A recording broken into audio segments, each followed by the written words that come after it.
But we talking roster cuts, final 53-man roster. Give me some initial thoughts while I go collect some of these comments in here. The Detroit Lions, there were some surprises, but not a lot. I mean, there were some places where you and I got it right, and there were a few where we got it wrong. I think everybody's really surprised about only carrying 2 running backs, but what it comes down to is Craig Reynolds was released, not waived, right?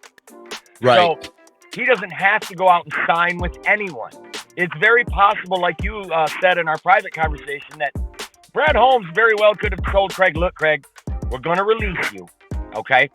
But there's going to be room on this team for you. We just re-signed you. We love you. We want you. But if we keep you and waive some of these other players, they're not going to come back to us. Right. Because waivers and release is 2 different things. Waivers means other teams get a chance to claim you. Craig doesn't even have to field any offers from another team, and he can still make it back on this roster. There's absolutely no way they're going to run with 2 running backs. Cabinda's a fullback, I know, but that doesn't really count. There's no way they're going to run with two running backs. You can book that. Well, they also kept Julian Okwara, and he was injured. So and they fought to Melifanu. These guys were injured, and I don't think that they're gonna be on the 53-man roster come game 1. I think they're gonna put these guys, because they had to have them on the roster, because if you put them on injured reserve before the 53-man cut, then you lose them for the entire season.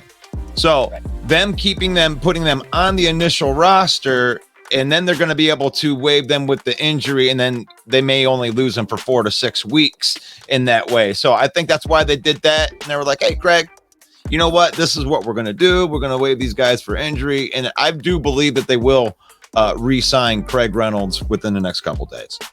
Yeah, or eventually. Or another running back. I mean, if Craig goes out there, he's been released. If another team comes to Craig and says, hey, we want to sign you, here's an offer, who are we to say Craig won't do that, right? Craig will absolutely probably do that. But he doesn't have to. And we don't know what kind of backdoor deal was made between him and Brad Holmes. Maybe he's gone. Maybe he does come back. But either way, there's no way that they're going to start the season with 2 running backs.